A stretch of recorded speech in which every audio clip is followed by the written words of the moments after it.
Well, that's our cue, isn't it? It is. Time for Rappin' with Rev Rad. You must be the Rev Rad. I am the Rev Rad. Should you put your hat backwards? I should, but Ted says if he sees that, it makes him think your IQ's worse. Oh, no, I did not know that. Yeah. I don't agree with him because I used to always wear my hat backwards. Yeah. I was a catcher. Okay.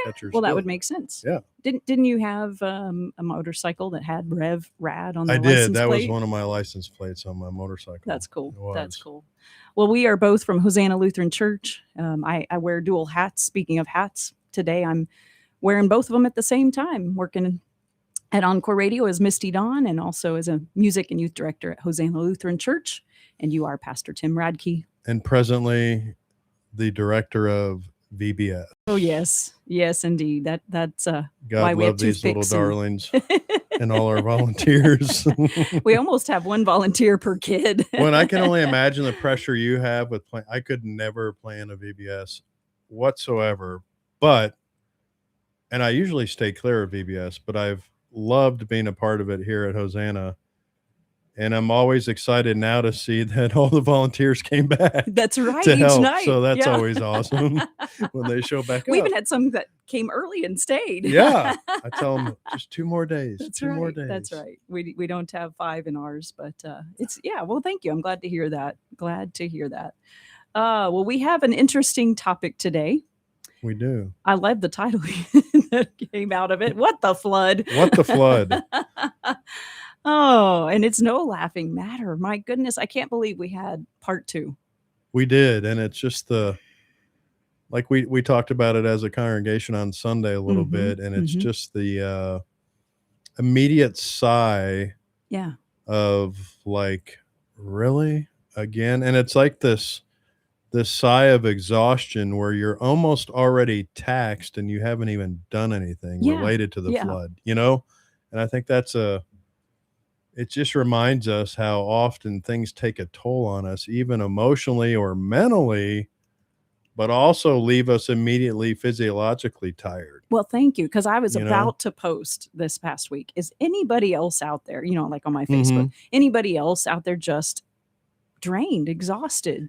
And I haven't lifted a finger till ready to pick up a stick out there. But it's like, if you live through the first one, you just know how extensive the help is and just how extensive the need is. And when you've already tasted that once or experienced it once, you realize I'm immediately overwhelmed because I know what lies ahead and what's coming, And so I think it's a very natural, and we might even at times, to your point, beat ourselves up of like, oh my gosh, I can't believe I'm feeling this way, and maybe I wasn't directly impacted, and I maybe haven't even lifted a finger or moved a tree yet, but I have these emotions and these feelings, and I think that's completely normal. And I think we need to have people tell us, particularly in Kerrville and surrounding areas, it is normal. Yeah, it is okay.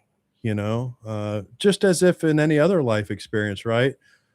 Somebody goes through a knee replacement, and it's time to get the other one. Well, some of the trepidation and exhaustion is just knowing the road ahead toward healing. Yeah. Yeah. I had a friend who said, I did them both at the same time. And that's very unheard of, at least when he did it. And he said, but I knew I wouldn't go back for the second one. Yeah, exactly. And it's, pick anything, right? Childbirth or any of those things. It's like, Jesus at least says once the child's born, a joy returns that forgets the pain you just went through, maybe as a mother. But still, what's coming, right. And so that's kind of what front loads all of our hearts and minds when something like this happens is, wow, so much is ahead. We where haven't do you even start? Like world hunger, how do you solve world hunger? Well, not by myself. Yeah. Didn't Elon Musk have a plan for that? I don't know. He might have. He's got a plan, it seems, for everything. And I guess when you're a trillionaire, you have time to plan. Yeah. Unless that's not working to pay the electric bill. Right. Well, and so, pun not intended, I guess, but we haven't been flooded with the people that we were in the first one. Is that true? It sure feels like that, right? You're not seeing near as many trucks around town, near as many, but I really think, and same being flooded with donations. Yeah. Like they're Our not the rooms same aren't as they were in the full. first flood, at least Yeah. from a congregational perspective, where we had over $300,000 or so given to help last flood. And I don't know that we've even received any yet. Okay. But my hunch is, because there wasn't the loss of life that there was the first time, it's maybe not triggered some of the same things in a person's heart as it relates to this. Plus, I think at that time, with the great loss of life in numbers last time, those were also families from all over the state and beyond Texas. True, because so they were a lot of visitors. Yeah, it was far flooded. And this time there weren't anyone in camps on the river or on the creeks that were in an emergency situation or emergent situation or turned out to be fatal. Yeah, there were some camps, I think, that had to send some special vehicles in to get the kids out, but the kids weren't like underwater. You know what I mean? It was just, it was rising. And it was a safety. But I would also give the city and maybe the state, and I don't know if it went as high as federal, but the alerts this time were constant, regular, updated, current, true, and woke you up. Most of us had it going off at 3 a.m. or 2:45 a.m. 1:39 was loud beeping noise, and you're like, "Oh my God, what day is it? Am I supposed to be somewhere? Is this that doesn't sound like my alarm, but it's going." And then you realize it's the flood alerts. alert. And apparently saved some lives. So yeah, totally worth it. Well, I wrote a note to myself. A phrase that came to mind is treading water. I feel like I've been treading water in many ways. Like you said, thank you for putting words to that. Not knowing exactly why it hit me so hard to see the dumpster at church, whoop-de-doo, moved several feet, and the and you, like a lot of other Kerrvillians, you're a busy woman. You wear more than one hat. And sometimes you get loaded. You're loaded enough to where it's like, I have absolutely no space for another hat, and yet I feel like this hat of service to help in whatever way I can is a hat I need to put on, but I don't have any hats that I can easily just take off either. Yeah. How do you decide which ones to take off? Yeah. And how do you prioritize that? And I think my encouragement along these lines is to all of us, regardless of circumstances, is, we need to have boundaries. Okay. And boundaries that I would hope protect our mental health and protect our ability and energy to give. So in other words, if we have no boundaries, we're probably already overwhelmed, already taxed, already lacking the energy, already missing the time. And so now it seems almost impossible to serve in some other capacity related to a flood, right? And so this is why I think boundaries, no matter what the issue is, flood or something else in life comes up, is what's essential, because you have to be able to manage your own energy, manage your own mental health, and be honest enough with yourself and self-aware enough to know, hey, I'm in a space right now where I don't feel like I have that balance. And so I need to peel back on something. Yeah. Right. Yeah. And especially, it's almost a necessity, which not everyone does it, but it's a necessity, is I definitely need to peel back on something if I'm going to add something, and so I think this is hard for us as individuals, because sometimes we identify our identity as very wrapped up in the things that we do and the hats that we wear. True. And so very true.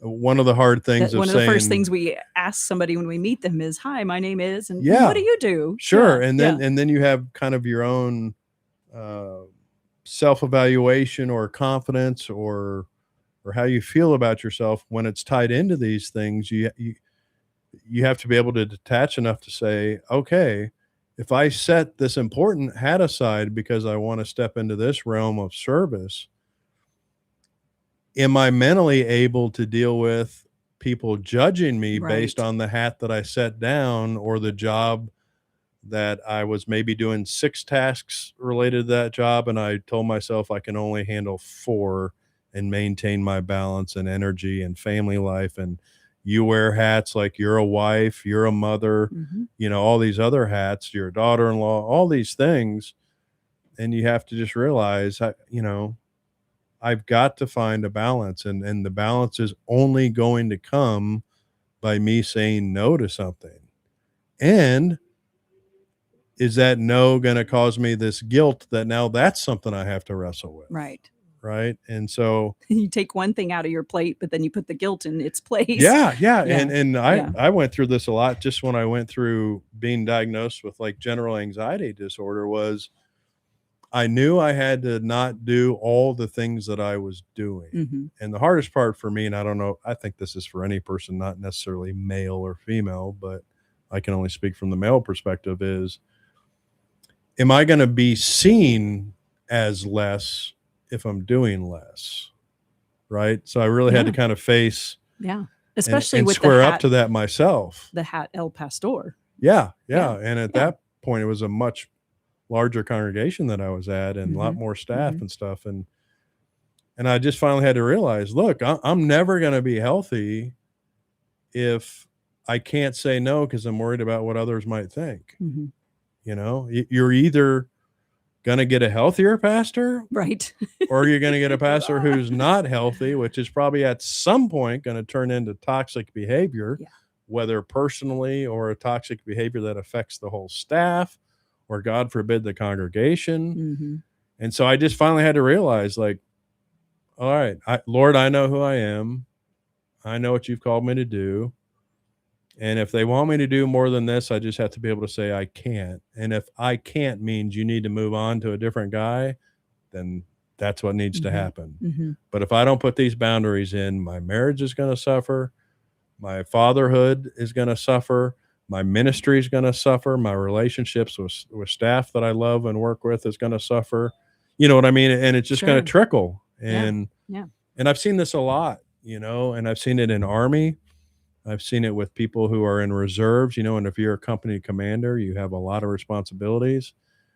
And I knew one who was also an FBI agent in the civilian world on that side. And he said, Chaplain, I can't do them both. I feel like where I am now is I'm sucking at both of them all the time. Mm. And somebody's always Mhm. upset. Mhm. And he had I think two young girls too, Oh, a young golly. family. Yeah. So, Takes a lot more of your energy and so time. fortunately he came to the conclusion is I can't keep doing both. Mhm. It's going to hurt my family, going to hurt me. And I'm really not doing all I could be doing in any one of them Mhm. because of the two at once. And so he ended up resigning of stepping out of being a commander. And I think it ended up stepping out of just resigning his commission and getting out of the Army. But I would say that was an admirable decision, because when you start talking things like capacity, Mm.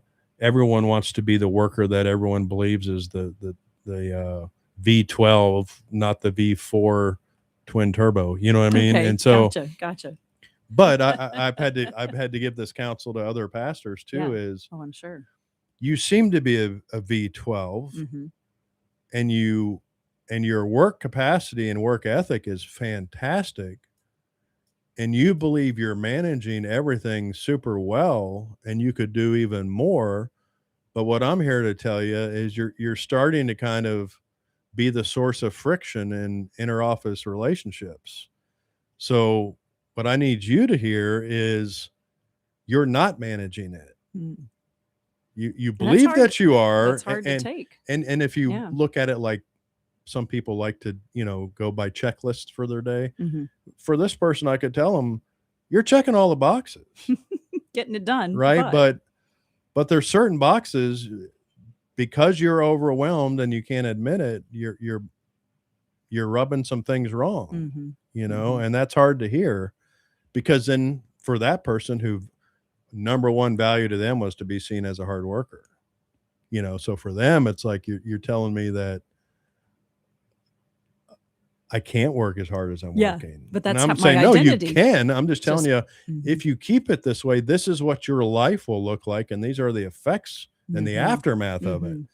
So maybe it's just better to admit that you too have a capacity. Right, Maybe it's higher than mine.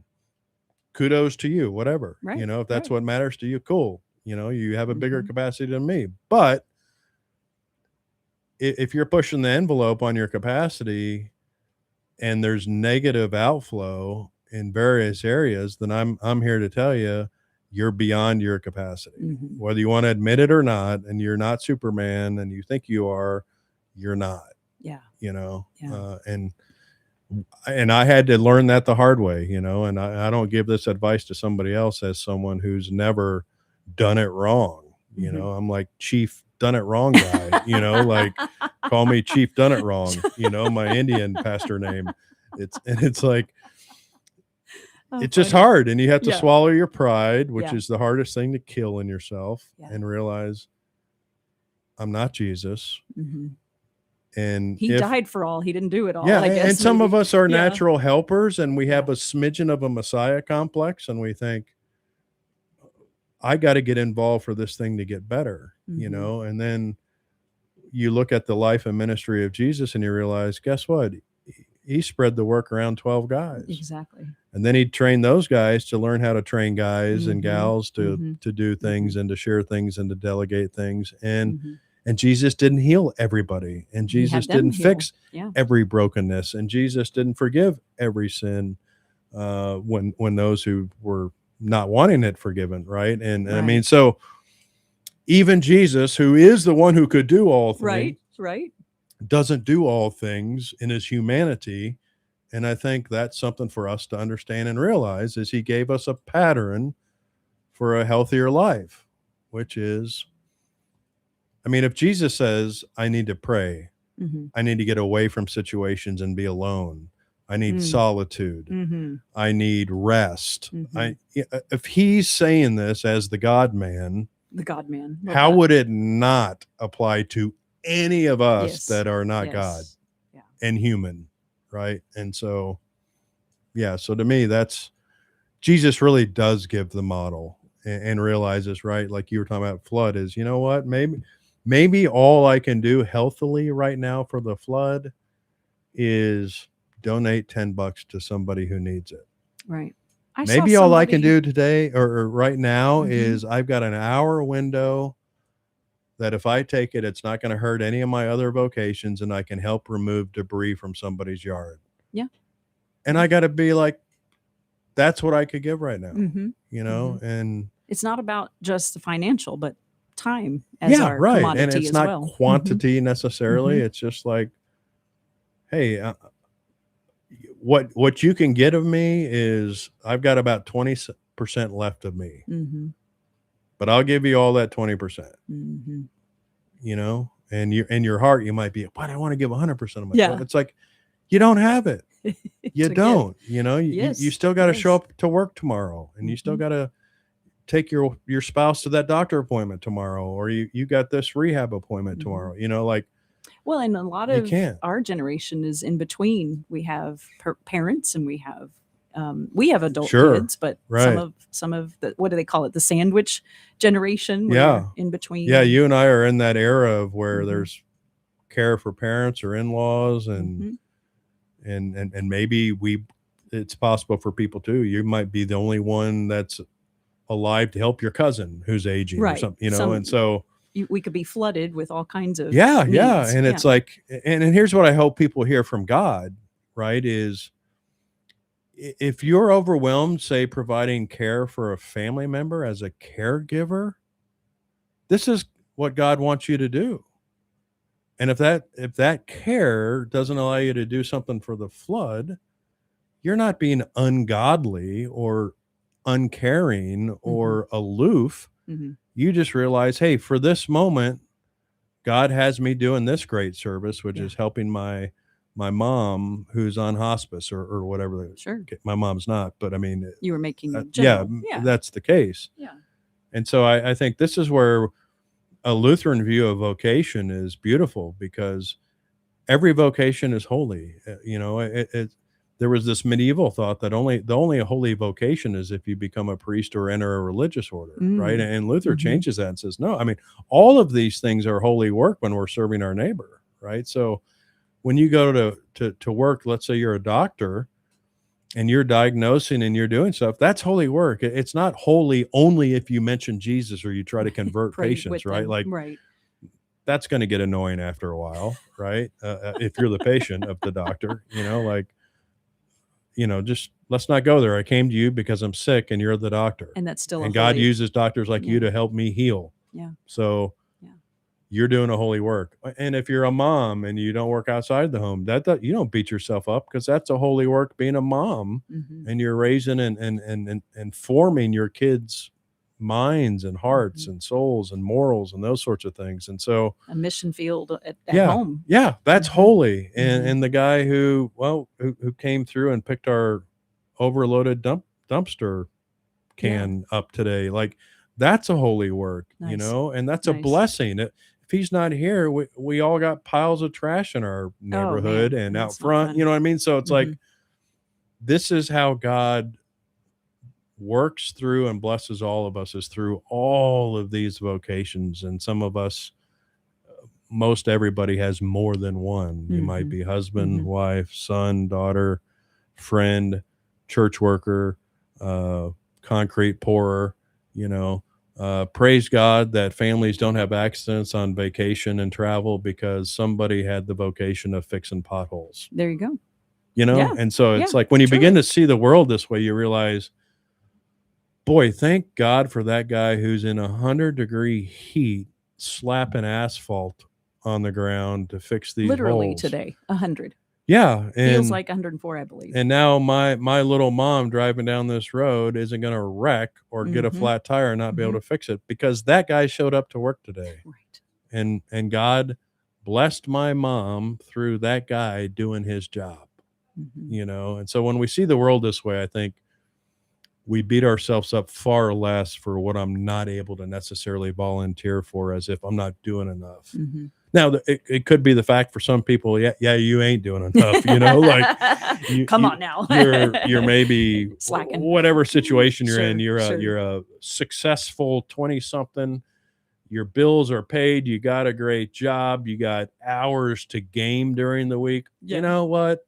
Maybe you ought to get out of the gaming room, and go help the people who need some debris picked up. Right. Because you have the space and you have the energy and you have the time, and God has you at this point in your life with only this vocation to manage. So you can do it, and it might be a good training for you for marriage, to realize sometimes you have to juggle different pieces, so, and there's older people, I'm picking on a college kid, but there's older people who are completely capable, and aren't overcommitted, right? That they can show up somewhere and help. It's not all physical stuff that's needed either. And I think the overriding thing is, it's not just about the flood. It's about serving each other and how to do that without losing your sanity at the same time, and your health. And even though I feel personally pulled as a Christian, we're supposed to serve. We're supposed to serve. Well, okay, but how much and where and how? Well, I'm glad you said that, Misty, because it makes me think this is the whole point behind the Mary and Martha story, right? Martha is, according to Jesus, who reads the hearts of all people, says, you're troubled and anxious about many things, Martha. Yeah. Right. Yeah. And at that point, he labeled anxiety back then. She's trying to get the house together. She's trying to cook. She's trying to do all these things. Her sister's just sitting there on her bum, listening to Jesus talk. Right. And Jesus says, look, you're concerned about all these things, but right now, you know what? Mary has chosen the right thing. So like you said, some of us are wired to serve. Some of us are maybe more monkish and withdrawn. And I would say, here's Jesus's answer to it is, there's a time to be with the Lord and be fed from him and let him strengthen you. And there's a time to serve. And if all you do is serve, then you're it's like malnutrition spiritually. And if all you do is study and all you do is, and the only thing you do is pray and never serve, then you're malnutritious spiritually that way, right? So what we've adopted is that in and out approach is a well-balanced disciple spends time in worship and in God's word with others. That's the up. The in is he spends time or she spends time with fellow believers. And the out is that service aspect. And so we always try to tell people is you don't want a flat tire in any one of those three, because then you're on a tricycle going in circles. So try to find some balance. It doesn't have to be perfect, but it's a work in progress. Yeah, it's kind of like you can't just be a studier and never a doer. Otherwise, you become spiritually obese. Like exercise that which the Lord is pouring into you. The things you've studied and learned about. And so for you, like, I don't know this to be the fact. So I'm just saying, if you're really bent towards serving, the answer for you might be Jesus is calling you to just stop, find some time, be with me, or find some time and I want you just to rest. Yesterday. Yeah. I mean, I didn't come in here. I didn't go into the church for a while. It was glorious. I was so happy when we texted and you said that. I'm like, yay for Misty. She won on her choice today, but and it was quiet at home. And I would say too, because then all of us will have that little voice. Well, you have this going on. You could be, and it's like, stop it. The Lord has called me here. Stop it. To rest. Yeah. And if I don't do this, then I'm going to be less in that arena. Right. And so for me, it's like exercise is one of those things or not. Well, I guess it is exercise. Running. If I run or jog or walk, for me, it's like, it's this complete combination of, sure, it benefits the body to some extent, and that's good. But I just need the detachment time before I reattach. And if I don't do that, then I find that I attach myself to things that aren't healthy. Right. And so for me, that's a balance. I'm going to be a crappier husband if I don't ever get outside and move. And if I do, it doesn't mean I'm a perfect husband, but it's one less problem I got to worry about as a husband. Just crappy, not crappier. Yeah, exactly. So, so I think that's something we all need to tell each other is we balance, and balance doesn't happen. It takes intentionality on our parts, and whatever you think, it could be somebody's is playing music. Somebody else, it's maybe cross stitching. Somebody else, it's like, I need to be left alone with a book. And it's like, you need to do those things to be the kind of person you want to be in these other areas, and if you never choose to serve, then you probably just turn into kind of a bossy person because I've seen those. You're not doing anything, but you're telling others how to do it because you've read a lot on how to do it. Or you've done it so many times. And you've worked in the church long enough as I do. It's like, you hear whatever, I'll make up the concern is, boy, there's a lot of weeds in that front flower bed. Why are you telling me? Why don't you go pull them? You know what I mean? And it's like, sometimes people need to hear that, like you're making the assumption, oh yeah, I've got an extra hour today to go pull weeds. I'm so glad you noticed. Yeah. And I'm not saying I'm above it. I'm just saying, like, what would make you think that you can't do it? Right.